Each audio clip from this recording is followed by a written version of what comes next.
is when I turned this in. So you have a paper. Wait, what's this paper on? This is the one I did an interview of you.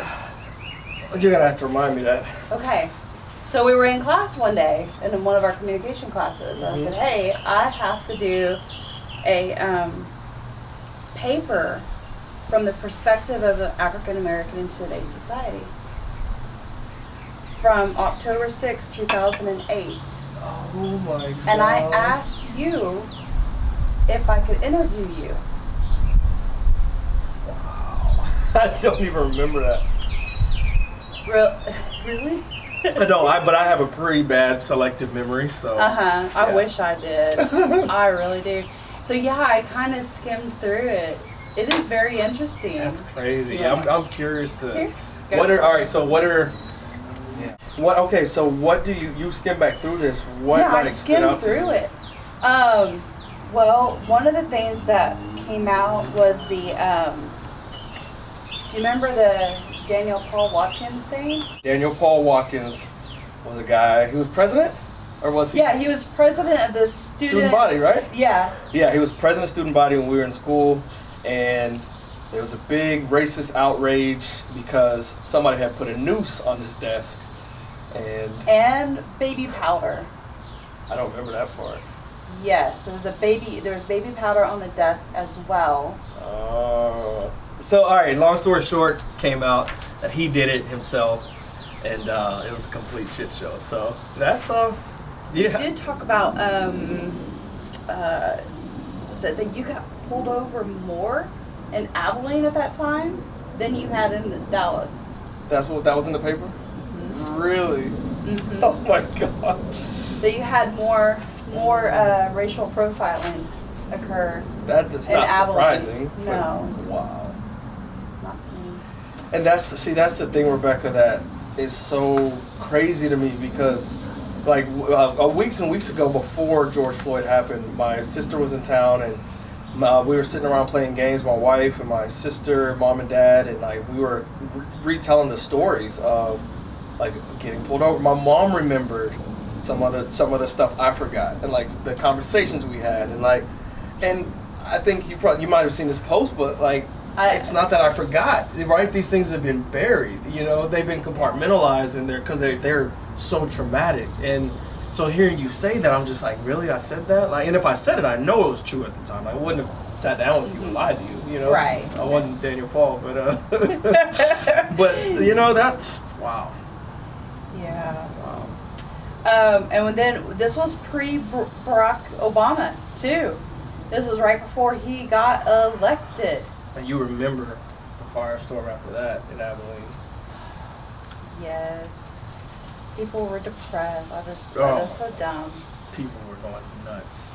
Oh, I never felt so depressed when our current person got elected. Yeah. I get so depressed thinking about it even now. I bet. So yes, I supported and elected for Obama. That's why you're on this patio. I know you're always a real one. I'm probably one of your older ones sitting here too. What made you want to come to the patio? I kind of just wanted to let's look how it was then and how different is it now. There is not much differences. Not really. Mm-hmm.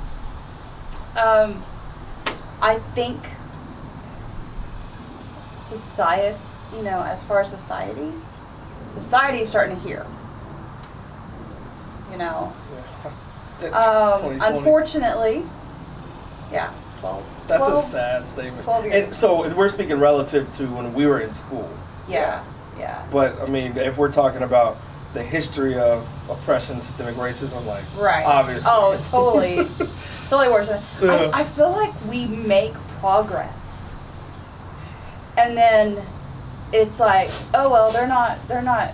People are not hollering and complaining and rioting or marching, so let's just forget about it. Forget about the change. Because I was telling my mom the other day, 2 of the Afro-American men in the Dallas area had come to our church. 2 of what, man? Like, that were killed by officers. I can never say his name. Yes.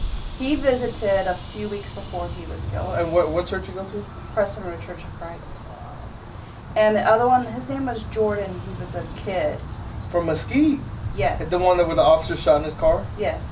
Oh my gosh. He was in our youth group. Oh my gosh. He was from where I grew up. Mesquite, yeah. Yeah. Oh my god. Yeah. Yeah. Yeah. That was hard. So, last week I had a pastor that I've known for a long time. He's the preaching pastor, a preaching minister of Church Christ. I don't like the word pastor, so preaching minister at a church. I won't say the city. I don't want to put him on blast, but yeah. he sat here, and I've known him for a while, Rebecca. Like, I joined the youth. He was a youth minister at a separate church when I was in high school. I went on mission trips with them, camps, like all of this.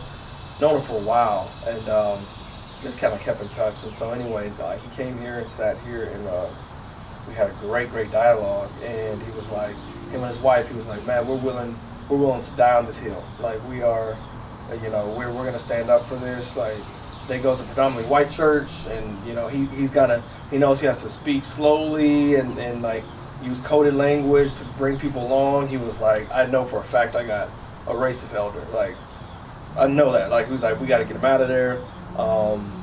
And like he said everything. Like, man, I was like, I love that. He asked me like questions. He asked my wife some stuff. So I bring all this up to say, like, after he left, I and everyone who's come here, I'm like, hey, I want to post, and this is the tone of it. And this is what I'm gonna say, because I don't want no one to be blindsided, right? Mm-hmm. Cool. And so I posted, and I was like, man, he had the courage. Like, he's willing to die on this hill for me. He's losing his job, losing his position in the church, like blah blah blah. And I was like, he called out a racist leader in his church. I didn't say position. I just said call out a racist leader in his church, blah blah. Rebecca, no more than 5 minutes after that post, like, he texted me. He was like, can you like not use the word racist? Like, we have like mutual friends, and I don't want the message might get misconstrued and blah blah. And I lost, and I was in bed, and I had the covers over my phone, and I was just so irate. I'm so mad because like this is a problem. Who Drew Brees is? The quarterback. You're not like big into sports. No, okay. I'm so sorry. No, you're good. So anyway, I won't even give that analogy, but like the hypocrisy. Like, you came here, you sat here for 3 hours, you told me you're willing to die on this hill, but yet you're afraid of the image. Right. Because we might have mutual friends, someone that might get offended. Right. For whatever reason, like it blew you want to censor. Mind. Yeah. Censor and for saying the truth. Like, I didn't make this up. You told me. But yet you're still protecting and that's what's wrong with what is going on, right? Like, and that's why this stuff continues to be pervasive in our cultures, because people will say one thing, and then when it comes about being like, when it comes close to that action, everybody gets cold feet. Everybody gets kind of quiet. Everybody gets real censored. Everybody gets a little political, Let me tell you, I am absolutely angry about something that's happening. What's that? Where my parents go to church. Seems like every time there's something that happens, and race and African Americans are being persecuted, or something has happened, right, media-wise, he is front and center next Sunday morning. And he got in trouble for saying that he would delay care to someone who is African American on his Facebook post. Got in trouble at his job. He's a firefighter paramedic. Okay? Every time it seems like he is front and center. So my mom is so worried that someone is going to pull his story up again. And is it a small church? No, not really. Not really. And So I looked on this person's Facebook, just kind of curious, you know, if you can figure out where he goes to church, because I found an article about him being a Christian, you know, but he does this and that and the other, and very racist. And he's a younger guy? He's about my age or a little bit older. And then I saw this on his Facebook, and I took a picture of it because I was going to send it to the elder my mom talked to and ask if this was still okay. Too much. So he has his face completely covered Black. in black. So basically he's doing blackface. Basically. He's a pastor? No. He's just always front and center. Oh. Like at the podium, doing communion thoughts or okay. prayer Gotcha. or... He knows what he's doing like that. Oh, I know. I know he knows what he's doing. If we're all members of the Lord's church, the Lord's body, right? Like, that's an extension of the system you're already in. So you don't have to have, like, there shouldn't be, like, a fear out of, like, a hierarchy or whatever. Like, yo, that's you're the member of the Lord's body, like, and that's a man in the same belief system you're in authority. Like, you, by all means, I'd say I think you have a responsibility. Yeah. I think you do. I think that those are the times we're in right now in this moment. Like, responsibility, like, people's feelings might get hurt, people might get uncomfortable, but I think that's just, we're in this space right now where a lot of people should be uncomfortable because that's the only way we're going to see real change. You know what I mean? Yeah. That's it. So while I do respect, like, the parent dynamic and you don't go to that church and you're not a part of it, I think that we gotta kind of see things a little differently now because, like, we can't just keep letting that stuff run rampant. Yeah. Well, I just gotta say, Rebecca, before we keep going, like, it means a lot. I mean, we weren't the best of friends in school, and we didn't hang out a ton, but you know, I think we always had just a very cordial and friendly, you know, relationship, and it means a lot that even though that was kind of the extent of it, you felt compelled enough to want to come and sit down and have this dialogue. Yeah. That means a lot. Yeah, there needs to be change. Definitely. Yeah. Definitely.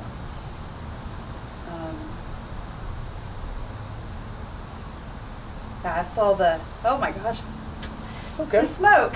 No. It's okay. Hey, look, I've cried plenty of tears on this patio. It's okay. I saw the video for the first time about the person that was shot at the Wendy's at Atlanta, Georgia. I couldn't watch it. I happened to be walking in my room and it was on the news. And they were interviewing the mayor.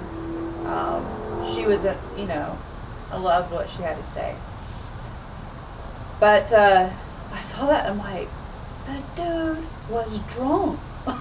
Y'all were waking him up at his car, you know? What does Black Lives Matter mean to you? What does it mean? Yeah. Like when you hear it. When I hear it, yeah, it means getting rid of racial profiling. It means that Black people are just as important as anyone else, especially the white people. That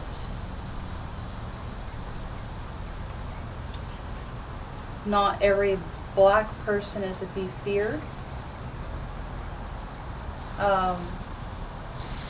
And not, you know, they're not all dangerous.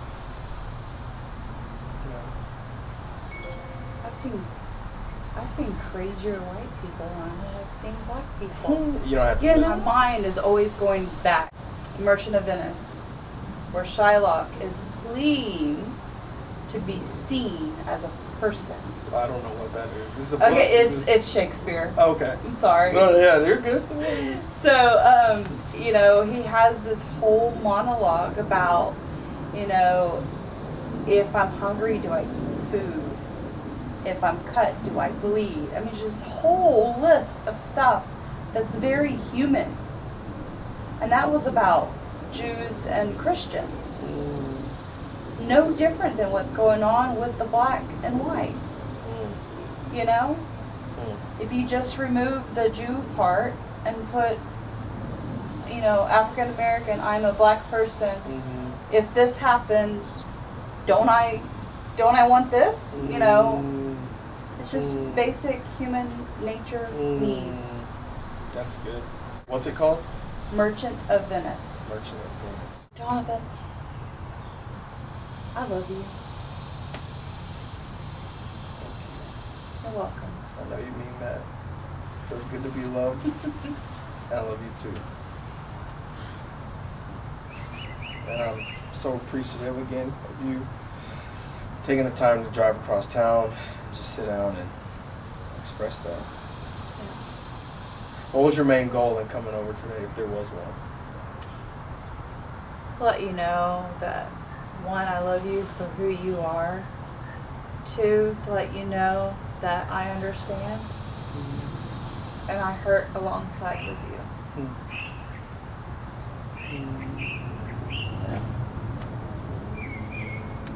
And I was kind of curious, like I said, how things were then versus how they are now. And there isn't much difference. Did you read about the Barack Obama part?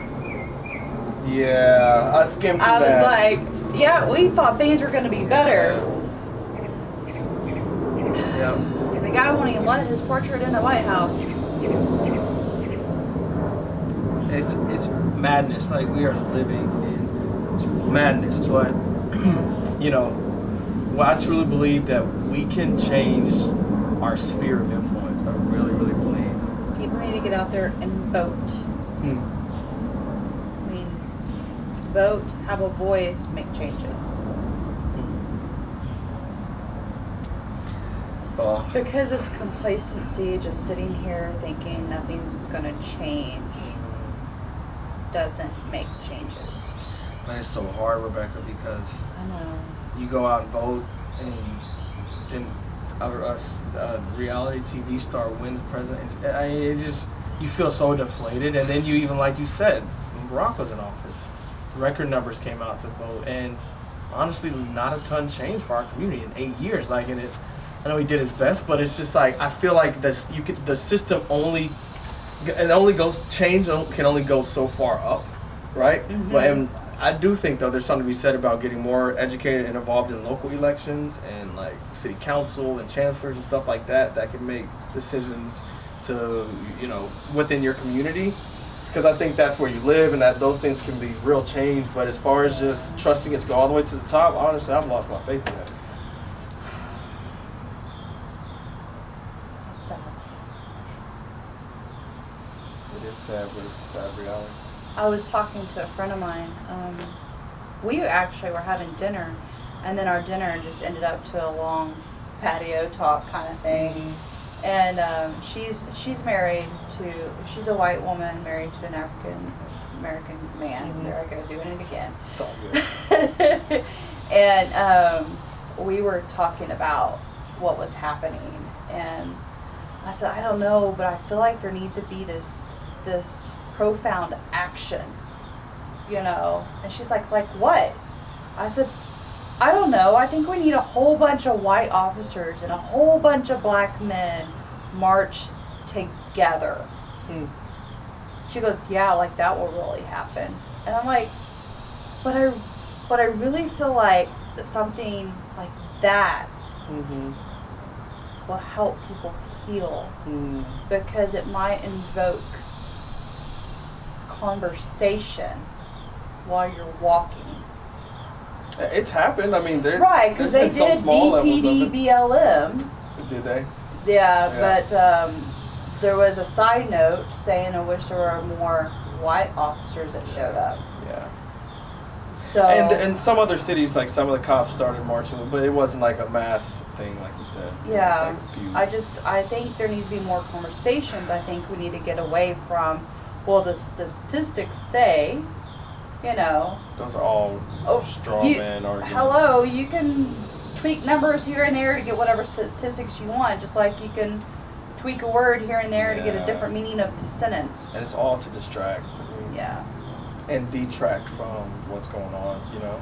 But that's what I said. And I was telling, we followed up on that a couple weeks later. I said, see, when it happens, Yeah.